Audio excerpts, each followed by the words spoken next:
invitación. Para mí es un honor estar acá. Estoy muy contento de estar en Colombia de nuevo. Llevo 10 años por fuera del país y la verdad es que cada vez que vengo a Colombia siempre es un alivio. Me siento otra vez comiendo comida típica y cosas que recuerdan a la familia. Yo soy más que todo académico, muy poco a la parte digamos, políticas o digamos, toma de decisiones. Lo que trabajo es más un análisis de los fenómenos y buscamos entender lo que está sucediendo y dar herramientas con las cuales ustedes puedan llegar a tomar una decisión.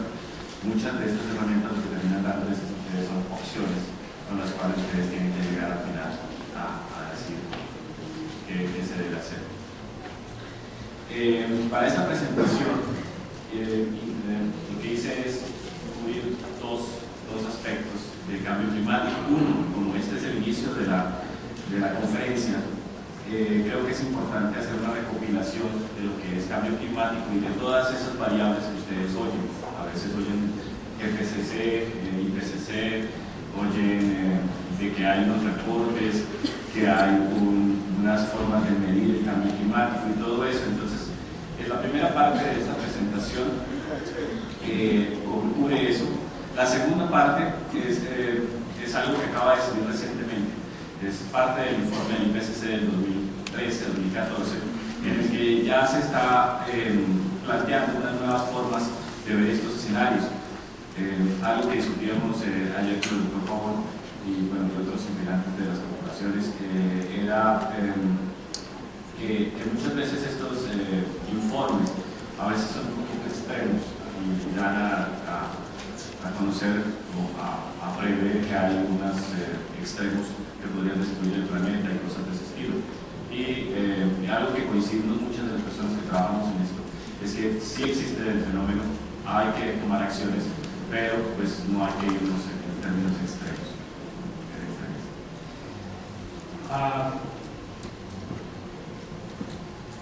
Antes de empezar, quisiera decirle algo de mi institución donde vengo. Yo trabajo para UNESCO IH. Nosotros somos una institución que nació en 1957 y el fin es realmente promover digamos, el desarrollo de capacidades alrededor de todo el mundo. En el año 2003, UNESCO IH se convirtió en un instituto de educación superior de categoría 1 de la UNESCO. Y desde ese punto nos hemos enfocado principalmente a tratar temas del agua. La institución tiene presencia casi en todo el planeta, con exalumnos y proyectos en diferentes áreas. Las áreas que trabajamos nosotros son construyendo capacidades,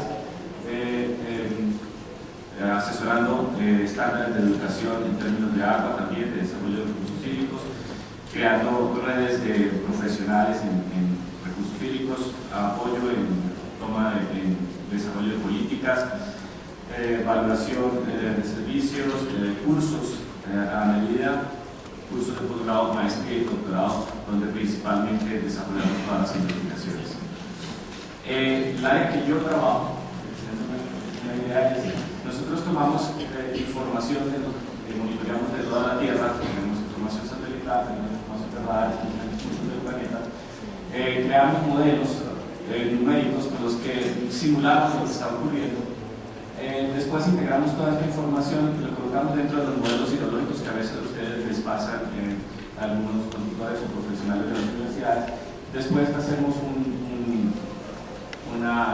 hacemos herramientas que les permiten visualizar todos estos conceptos y creamos ese espacio de soporte para la toma de decisiones. Estos son más o menos algunas de las herramientas que utilizamos. Gracias. Y por último, quería mostrarles algo de lo que nosotros intentamos representar. Son simplemente modelos. Antiguamente se conceptualizaban en parámetros físicos donde preservábamos escalas, pero hoy en día todo lo hacemos directamente en el computador. Entonces, esta presentación tiene un objetivo, que es siempre una presentación de tener un mensaje. El mensaje que yo quiero dejar en esto, antes de empezar, a veces la gente se cansa tanto al cabo de los 45 minutos o de la media hora, que se les olvida el mensaje, entonces quería dar el mensaje desde el inicio. El mensaje en este caso es que estos escenarios que ustedes van a encontrar, no solo probablemente en el CD que probablemente les enviaron cuando entraron acá, donde se registraron, es que esos escenarios ahora están enfocados a que ustedes puedan entenderlos y que lo representen, vaya de la parte regional a la parte global. Y vamos a intentar hacer un workshop, un taller en la tarde con algunos de ustedes, en el cual vamos a mostrarles más o menos estos escenarios y se van a hacer una serie de preguntas para que entiendan un poquito más esto que les estoy diciendo. Ahora, como les decía, la presentación la dividí en dos partes. Una que me parece importantísima, que sepamos de qué estamos hablando, que es el cambio climático y que no se dé a entender algo errado que a veces lo que nos de ayer es que se etiquetan situaciones y hechos de una manera muy diferente y a veces se dice esto no es cambio climático, esto es cambio climático y por lo mismo no se toma una acción o una decisión al final de cuentas. Primero, cambio climático, eventos extremos y sus incertidumbres. El tercero es preguntas y respuestas del cambio climático. La segunda parte es simplemente el IPCC, que es ese IPCC y que son los escenarios de cambio climático, que de hecho hay dos tipos de escenarios en este nuevo reporte claramente diferenciables. Unos son socioeconómicos y los otros son atmosféricos. Entonces los atmosféricos, digamos, están mucho más relacionados a la parte de las personas que hacen modelación y hacen análisis de estudios mucho más profundos de la atmósfera, y los socioeconómicos que sí ya son, digamos, algo que nosotros podemos utilizar o entender hacia dónde vamos. Entonces, conclusión, esperemos va a llover o va a seguir. Ahora, para empezar, ha habido una gran cantidad de noticias y esto es solo un ejemplo de lo que ha ocurrido. Esto fue tomado de una noticia que decía: el cambio climático puede acabar con el turismo de nieve en España. Y al cabo de un mes, 15 días, dice: el temporal de frío y nieve en España después de un cálido inicio de invierno. Entonces se volteó todas las noticias de lo que estaban esperando, contradecían lo que estaban, y eso asumían que era cambio climático. Después, Colombia, este ejemplo lo vivieron ustedes, esto fue en el 2011, lo vivimos nosotros, yo no estaba en el país, pero se vivió, nosotros recibimos las noticias, grandes pérdidas por todas las inundaciones, y algo que fue muy interesante es que ya acababa ese evento en el 2011, ya había pasado en Ecuador unos meses antes de que empezara acá, pero lo que se vivió allá nunca se tomó en cuenta acá, no se usó tal vez esa información, o de alguna manera no estamos integrados en la manera como estamos viendo o afrontando estas situaciones.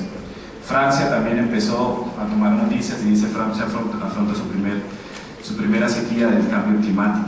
Ya están diciendo que esa sequía como tal era cambio climático. No sé cómo la clasificaron, que era por ese evento o si era tal vez un ciclo natural. Pero hay algo que creo que es importante. Y por eso puse esta cita, dice: todo tiene un pasado, todo, una persona, un objeto, una palabra, todo. Si usted no conoce el pasado, no puede comprender el presente y planificar adecuadamente el futuro. Otra cita importante, creo: si pudiéramos saber dónde estamos y en qué dirección tendemos, podríamos decir mejor qué hacer y cómo hacer. Creo que todos nosotros, o a lo que entendí por los directivos de la carta, que esto es lo que estamos siempre intentando buscar, pero hay que acordarse de ese concepto. Ahora, cambio climático. Como les dije, yo trabajo en el agua, y para nosotros entonces, nosotros empezamos desde acá, decimos: la Tierra tiene el 70% de la superficie de la Tierra, ¿sí?, en agua, está cubierta de agua. Menos del 3% de esa agua es dulce, y de ese 3%, no sé si alcanzan a ver acá, el 2% de ese 3% es de ríos, y aún es mucho menor el porcentaje de agua que nosotros realmente utilizamos para vivir. ¿Qué hacemos? Construimos represas, contaminamos el agua, tenemos un componente de deforestación y luego encontramos situaciones como esta. Y esta sí es atribuida al cambio climático. Claramente fue una región que prácticamente cambió toda su condición climática y la vegetación, como pueden ver, prácticamente desapareció. Entre el 2005 y 2006 eso fue en Perú. Ahora, otra evidencia del cambio climático. Esto es lo que se llama el Copenhagen Map. Es un estándar internacional que lleva ya muchos años y lo que hacemos es que clasificamos las regiones del planeta, tropical, húmedo, diferentes tipos de regiones, y vean cómo va cambiando. Y aquí ya hay proyecciones hasta el año 2100 y ven que las zonas tropicales, las zonas húmedas, las zonas templadas, todo está cambiando. Pero ¿qué está pasando? ¿Qué ocurre? Eso es lo que nos preguntamos todos. Algunas personas dicen esto es inducido por los hombres, que en los últimos 100 años la industrialización de la Tierra ha generado este crecimiento. Hablamos de gases de efecto invernadero, hablamos de la composición de la atmósfera y decimos que el CO2, nitrógeno, metano y otros nos afectan esa superficie. Hay otras personas, y hay una serie de personas que son escépticas al concepto del cambio climático, aunque aceptan que hay algo que está sucediendo. Es, por ejemplo, un punto de desviación natural, es un punto de extremo natural, y lo llaman tipping point, y es asumir que usted tiene una balanza, 2 tarritos de agua, y en una le cae una gota, y en ese momento la balanza completamente cambió de situación, y nosotros podríamos estar en uno de esos fenómenos. Y hay otros fenómenos que las personas dicen no comprendidos, también astrónomos, de erupciones de volcanes, de acciones internas de la Tierra y muchos más. Lo que es claro es que hay algo que está pasando y por lo mismo ya hay acciones y medidas globales. Por ejemplo, el IPCC es una organización que se creó en 1988, es un panel internacional para discutir todos estos temas. Se incluyó en la agenda del G8 el componente del cambio climático, se incluyó en las políticas europeas, inundaciones y fenómenos extremos. De hecho, todos los proyectos en los que nosotros estamos participando nos obligan a que incluyamos un componente de análisis del cambio climático que pueda soportar y hacer que los proyectos sean sostenibles basados en esas variaciones climáticas esperadas. Ahora, parte de la razón de hablar específicamente de escenarios en estos 45 minutos está relacionada al gran cambio que ha habido en el último informe. Ese cambio es el siguiente. Si ven en la parte de arriba hay un arbolito y habla de un A1, A2, B1, B2. Y hay unas flechas que dicen que hay una globalización hacia la izquierda, en el medio del árbol, hacia arriba dice económico, o sea, un crecimiento económico.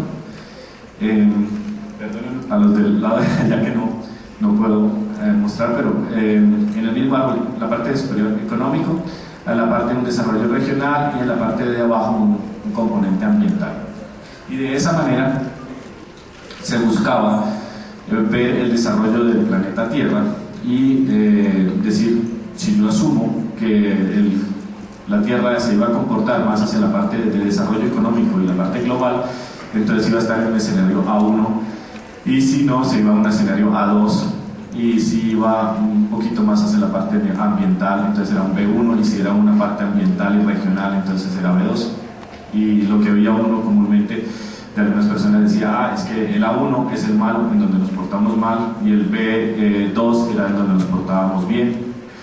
Desde el año 2010 estos parámetros fueron excedidos. Estos parámetros nos daban un porcentaje de emisión de CO2 y el máximo que se esperaba tener para los próximos 100 años ya fue excedido en el 2010, o sea en los primeros 10 años. Digamos que nos portamos mal de acuerdo a eso. ¿Eso qué quiere decir? Que tocaba cambiar la forma en que se estaban viviendo estos escenarios y cambiar la perspectiva, no utilizar tanto el CO2 al menos en la parte de escenarios. Y por eso al final de esta presentación vamos a hablar un poquito de los escenarios ya como unos caminos o unas rutas que nosotros mismos tenemos que ir planteando. ¿Qué más ocurre o ha ocurrido alrededor del cambio climático? Se crean modelos y algunos modelos nos muestran que ciertas regiones del planeta tienen mayor estrés hídrico, y esto es parte del informe anterior. Este es un tomado del IPCC del 2008, y pueden ver que en principio la zona de Estados Unidos, México es la que tiene mayor déficit de agua, y todo lo que es la parte sur de Europa, España, es uno de los que mayor preocupación tiene en términos de agua. Ahora, ¿qué consecuencias han tenido esto? Creamos modelos, creamos organizaciones, y obviamente aparecen ideas que nos intentan como dar una indicación de qué estamos haciendo nosotros. Una de esas ideas es la huella hídrica, la huella de carbón, perdón, la huella hídrica. Y la huella hídrica es bastante interesante, porque por ejemplo muchas veces uno consume algún producto y realmente no sabe lo que hay detrás de ello, y por ejemplo se necesitan 900 litros de agua para 1 kilogramo de maíz, y algunas personas dicen sí, eso puede ser cierto, puede ser que no, pero resulta que es diferente en todos los países, y de acuerdo al desarrollo tecnológico que tengamos vamos a gastar más o menos agua. Y esto es una comparación de cómo la cantidad de agua que se utiliza, ¿sí?, que se está utilizando en este caso para 1 kilogramo de pollo en los diferentes países. Como pueden ver, Suiza, uno de los más avanzados, consume menos, y Venezuela es uno de los que consume más. Pero bueno, debido a que todas estas acciones de alguna manera parecen no estar interconectadas a nivel global, se reciben críticas muy comunes. En el 2012, como les comentaba hace un ratito de la presentación, esto es parte de una diapositiva de uno de los directivos del Banco Interamericano de Desarrollo, y él hablaba del cambio climático y decía, mire, así es como veo yo las cosas. Vamos en un buque, y dice, de acuerdo, nos comprometemos a firmar un pacto para tener una reunión para considerar cambiar la orientación en una fecha determinada. Conclusión, no llegaron a nada. Entonces, esta es una de las grandes preocupaciones, que a niveles, digamos, de integración internacional, todavía hay una gran cantidad de debilidades. Ok, continuamos con el cambio climático. En Costa Rica estuve en una presentación, estábamos también hablando del cambio climático, y se vivió un foro en el que había muchas preguntas, y yo de alguna manera pensé que tal vez en las presentaciones o en el momento en que uno vaya a introducir el término de cambio climático sería bueno contestarlas, o al menos discutirlas, y por eso puse estas 4 preguntas. Una de ellas es, bueno, ¿cuáles son los cambios que vivimos en las diferentes regiones del mundo? ¿Qué ha generado estos cambios? ¿Se pueden evitar o reducir? ¿Cómo cuantifico el cambio? Estas son preguntas que un estudiante hacía en esos días, eso fue hace 2 años. Entonces, pienso que oímos y que dan los resultados de nuestros modelos es, vamos a vivir inviernos más intensos, en general, eso es lo que la gente contesta. Dice, hay veranos más prolongados, mayor temperatura, menor precipitación en ciertas partes de la Tierra. Incremento de la intensidad de los patrones de circulación. Eso se ve reflejado en los huracanes. Hay cambio de las clasificaciones climatológicas, y lo que acabamos de ver en la diapositiva anterior, ese mapa de Copenhague, nos muestra cómo está cambiando la Tierra. Pero si sabemos eso, ¿por qué todavía no lo resolvemos? Pues la verdad es que no tenemos certeza de muchas cosas, no sabemos las extensiones de estas regiones, hay muchísima incertidumbre. No sabemos cuándo van a ocurrir la detección de un fenómeno de un día a otro, es casi imposible, ¿sí? Hay formas de estimar algo que puede llegar a ocurrir, y debido a ciertos patrones de circulación bastante grandes podríamos llegar a dar algo con cierta certeza, pero a nivel de cambio climático, 50, 100 años, hay cosas que no se pueden determinar. No sabemos cómo cambiará en los próximos años, o sea que todavía hay muchas preguntas. Gracias a esas preguntas, porque para eso nosotros estamos investigando y haciendo modelos para intentar responderles. ¿Qué más? ¿Qué ha generado esto? Como hablábamos, como les comentaba al inicio, hay muchas noticias y mucha información que nos ayuda, pero los resultados del IPCC indican que en gran parte los gases provienen de la actividad humana. Que si el análisis de las capas geológicas y de las capas de hielo indican que en los últimos 100 años han sido críticos en el incremento de estos gases. También es cierto que la cantidad de gases producidas por elementos naturales como erupciones volcánicas no ha sido cuantificada claramente, y algunos escépticos del cambio climático, al menos en relación con lo que es que sea un resultado antropogénico, dicen que esas erupciones volcánicas realmente son lo que está generando este problema y tal vez no las emisiones. Hay mucho debate alrededor de eso. Ahora, la teoría principal, la radiación solar, el incremento de la temperatura, algunos dicen que es incremento de temperatura. La radiación solar tiene una incidencia sobre la superficie de la Tierra, parte de ella es absorbida, parte es reflejada, y la parte entre más dañemos la capa de ozono, mayor rayos serán reflejados de regreso a la Tierra, y esto hace que internamente funcionemos como una de esas que llaman casas verdes, en las cuales entra el sol y se va manteniendo la temperatura por dentro de la casa. Es un ejemplo bastante abstracto, pero creo que ayuda más o menos a visualizar. Dicen, ¿se puede evitar? ¿De qué manera podríamos evitarlo o podríamos reducir esto? Entonces, de acuerdo a los informes del IPCC,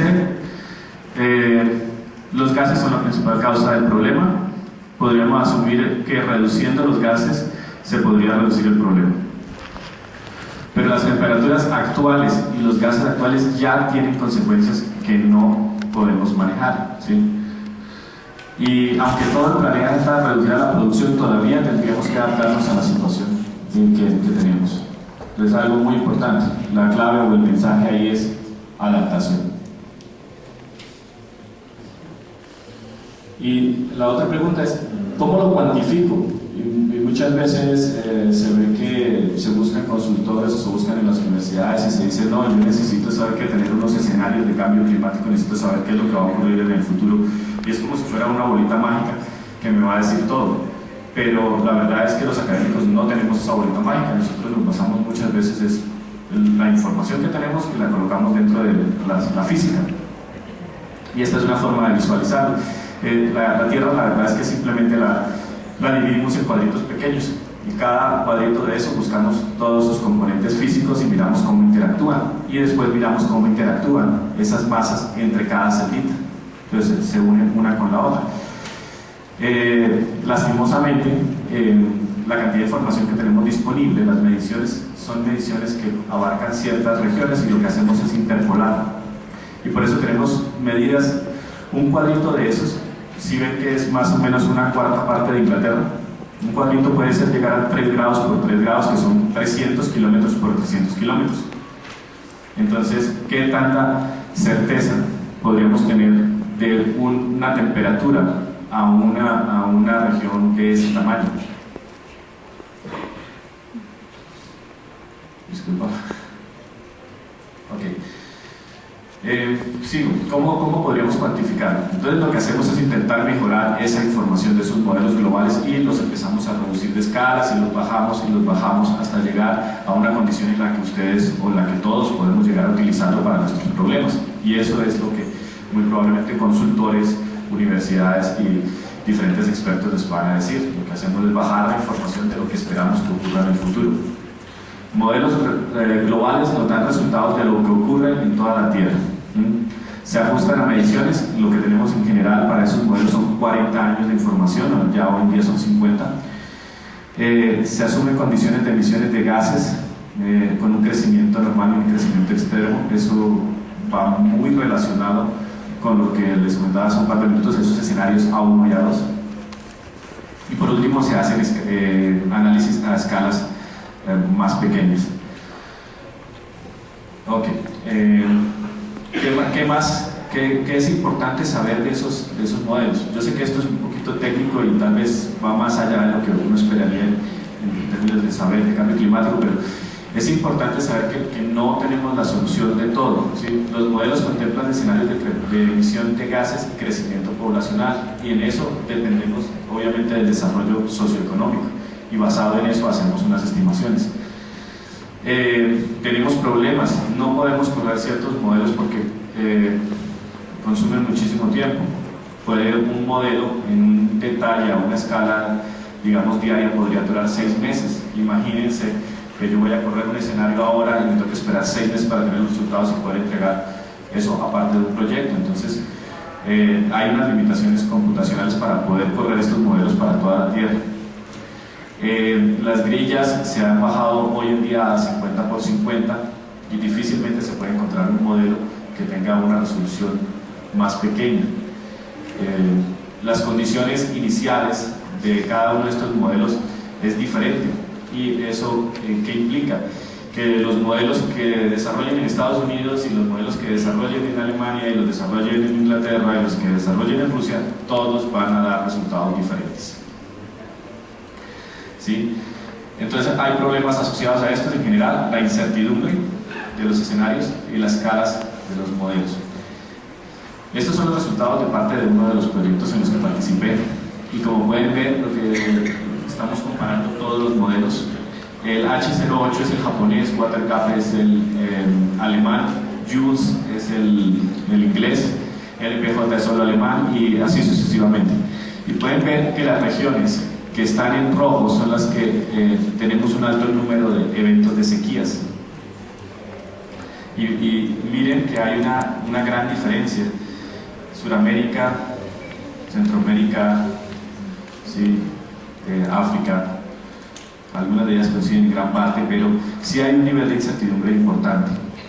Por eso hoy en día no se recomienda utilizar un modelo, se recomienda utilizar un ensemble de modelos, o sea, compilar varios modelos. Nunca se debe tomar una decisión con un solo modelo, sino con muchos modelos integrados. Y así, a veces ocurre que dicen que si todavía no tengo resultados de un modelo, o los modelos que tengo no me indican con absoluta certeza que tengo algo, pues podríamos llegar a tener un problema. No debemos esperar a que terminen los 6 meses o correr algo, siempre hay que tomar acciones. Okay, aquí termina la primera parte de la presentación.